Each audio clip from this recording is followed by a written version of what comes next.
आपने बहुत सही उदाहरण दिया कंडीशनिंग का कि हाथी को रस्सी से बांधते हैं बचपन में, और बचपन में वो सक्षम नहीं होता उसको तोड़ने के लिए, जो चेन जो भी बांधी होती है उसको तोड़ने के लिए सक्षम नहीं होता। तो जब वो बड़ा हो जाता है तो इस पे सवाल नहीं उठाता क्या कि ये जो मुझे बांध रखी है रस्सी, क्या मैं इसे तोड़ सकता हूँ कि नहीं। अब वो बहुत बड़ा हो गया, अब तो एक झटके में टूट जाएगी, पर क्योंकि वो कंडीशनड हो गया है इस चीज़ के लिए, उसको लगता है नहीं नहीं मैं पहले भी नहीं तोड़ पाया तो आज भी नहीं तोड़ पाऊंगा। इसी को ही हम कंडीशनिंग बोल रहे हैं। इसको थोड़ा सा और गहराई से समझ लेते हैं। 3 टर्म हम यूज़ करते हैं, ये तीनों बहुत जुड़े हैं आपस में। एक है परसेप्शन, दूसरा है बिलीफ, तीसरा है कंडीशनिंग। परसेप्शन क्या? परसेप्शन कोई पॉइंट ऑफ व्यू या कोई सिचुएशन में हमारा एक्सपीरियंस जो है, कुछ होता है तो हम एक कंक्लूजन पे आते हैं उस सिचुएशन की, जो हमारा पॉइंट ऑफ व्यू बनता है, इसको परसेप्शन बोलते हैं। अब ये परसेप्शन बहुत मजबूत नहीं होता हमारे अंदर, क्योंकि ये 1-2 बार हुआ है, ठीक है। तो परसेप्शन चेंज करना ये बाएं हाथ का खेल हो सकता है। वो तब जब हमको पता लगे अच्छा ये एक परसेप्शन है, रियलिटी नहीं, और भी अलग अलग डिफरेंट परसेप्शन हो सकते हैं। पर जब हमको ये समझ नहीं आता कि डिफरेंट परसेप्शन भी एप्लीकेबल है, तो क्या करते हैं, तो हमारे साथ अगर कोई एक सिचुएशन बार बार रिपीट होती है तो हम उस पर विश्वास करने लगते हैं, यानी वो बिलीफ बन जाता है। तो रिपीटेड परसेप्शन क्या होते हैं? बिलीफ सिस्टम बन जाते हैं। अब बिलीफ क्या होता है? परसेप्शन से मजबूत होता है, यानी उसको तोड़ना इतना आसान नहीं होता, उसको तोड़ने में समय लगता है। अब नेक्स्ट लेवल की चीज़ क्या आती है? नेक्स्ट लेवल की चीज़ आती है कंडीशनिंग। कंडीशनिंग क्या बोलते हैं? यही बिलीफ जब और रिपीट होते होते होते और मजबूत हो जाता है, एक ऑटोमेटिक लेवल पे चला जाता है, तब उसको हम बोल देते हैं कंडीशनिंग। मतलब कोई टेंडेंसी या हैबिट पैटर्न इतना गहरा हो गया हमारे अंदर कि अब बिना सोचे विचारे वो एक्शन हमारे से हो जाता है, इसे हम कंडीशनिंग बोल रहे हैं। जैसे हाथी का एग्जाम्पल था, हाथी के एग्जाम्पल में क्या था, बार बार रिपीट होते होते, क्योंकि उसके पैर से रस्सी बंधी थी और वो इतनी बार रिपीट हुआ कि वो बिलीफ में और एक गहरी कंडीशनिंग में, एक पैटर्न में कन्वर्ट हो गया कि अब उसको विचार भी नहीं आता कि वो तोड़ सकता है। ऐसे ही कोई बिलीफ सिस्टम हमारा बन जाता है, क्योंकि हम किसी चीज़ पे विश्वास करते हैं तो वो इतना गहरा हो जाता है एक मोमेंट पे, एक लेवल पे जाके, कि वो कंडीशनिंग में कन्वर्ट हो जाता है, यानी अब ऑटोमेटिक बिहेवियर में कन्वर्ट हो जाता है। हमारे लिए उसको चेंज करना बड़ा मुश्किल हो जाता है। तो ये समझना पड़ेगा, हमारी लाइफ की 2 ही मेजर समस्याएं हैं, बिलीफ और कंडीशनिंग। यानी कोई परसेप्शन अगर हम उसको चैलेंज नहीं करते तो क्या होगा, रिपीट होते होते होते वो एक बिलीफ में बन जाएगा, और रिपीट करेंगे उसको एक गहरे लेवल पे जाके तो वो एक हैबिट पैटर्न, एक कंडीशनिंग बन जाएगा। अब हमारा जीवन उस कंडीशनिंग से ही ऑपरेट होने वाला है और कुछ नहीं होने वाला इससे ज़्यादा। इसीलिए बिलीफ को तोड़ना और कंडीशनिंग को तोड़ना ही कहीं ना कहीं एक बहुत डीपर लेवल की बात है, ताकि जीवन में एक मूलभूत परिवर्तन हो सके। तो कुछ एग्जाम्पल ले लेते हैं समझने के लिए कि कंडीशनिंग कैसे हमारे जीवन को खोखला करने लगती है। एक बहुत कॉमन एग्जाम्पल है रिलीजियस कंडीशनिंग का। रिलीजन के बारे में मैं यहाँ बात करने जा रहा हूँ।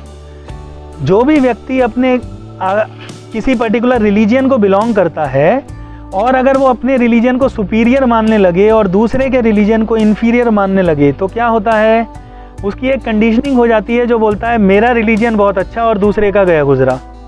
जो व्यक्ति इस पर्टिकुलर थॉट प्रोसेस में बहुत डीपली इनग्रेंड हो जाता है, आप देखते हैं वो दूसरे धर्म के व्यक्ति को, दूसरे रिलीजन के व्यक्ति को देखना भी पसंद नहीं करता। इनफैक्ट वो आसपास से गुजर जाए तो इसको तकलीफ होने लगती है, और बाई चांस कोई एनकाउंटर हो जाए, वहाँ मिलना पड़ जाए किसी ऐसी जगह, कोई ऑफिशियल वर्क है या कुछ भी है जहाँ दूसरे धर्म का व्यक्ति है, ये व्यक्ति हाईली अनकंफर्टेबल महसूस करता है। क्यों? क्योंकि उसको वो धर्म पसंद नहीं है।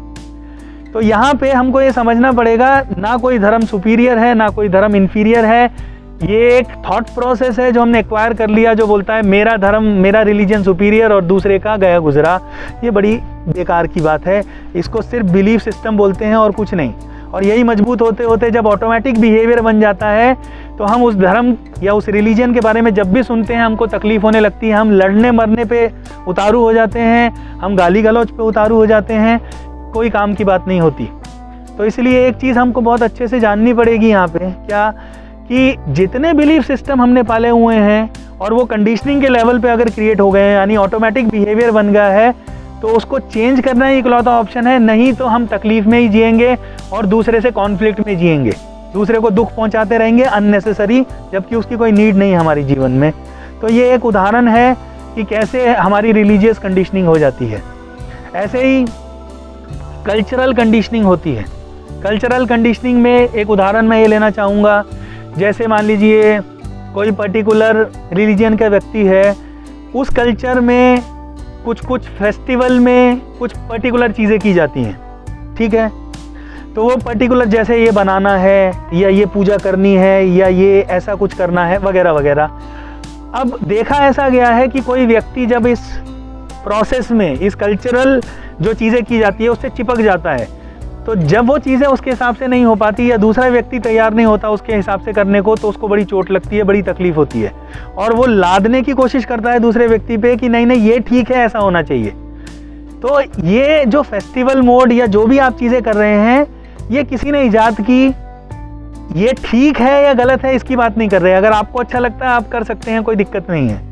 पर अगर आप ये कहते हैं ये ठीक है और ये सबको करना चाहिए या मेरे घर में जो भी है उसको भी करना चाहिए, और आप उस पर लादने की कोशिश कर रहे हैं, तो क्या है, आप चिपक गए इस बिलीफ से कि ये ठीक है, ऐसे ही होना चाहिए, और आप फिर दूसरे की लाइफ को गवर्न करना चाह रहे हैं जिससे उसको तकलीफ महसूस होती है और वो करना नहीं चाहता और उसको मजबूरी में करना पड़ता है, फिर आप दोनों के बीच में कॉन्फ्लिक्ट होता है। तो हमको क्या समझना पड़ेगा कि जो भी कल्चरल चीज़ें हैं जो आपको अच्छी लगती हैं तो आप कर सकते हैं, पर आप किसी पे लाद नहीं सकते और आप उसको सही नहीं करार कर सकते। वो आपके लिए ठीक है, दूसरे के लिए ठीक ना हो, इसमें कहीं कोई समस्या नहीं है।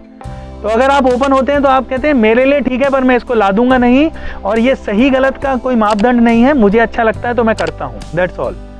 तो ये भी अगर हमारे दिमाग पे हावी हो जाए तो क्या होता है, हम कॉन्फ्लिक्ट में जाते हैं। तो ये कल्चरल कंडीशनिंग का एग्जाम्पल, ऐसे बहुत सारे एग्जाम्पल हो सकते हैं, दुनिया भर के एग्जाम्पल हैं। हम ये सब समझ पाएँ तो क्या होगा, हम बिलीफ सिस्टम को तोड़ेंगे और ये पैटर्न हमारा धीरे धीरे चेंज हो सकता है। चेंज हुआ तो क्या होगा, फिर हम कॉन्फ्लिक्ट में नहीं जाएंगे और सही जीवन जी पाएंगे।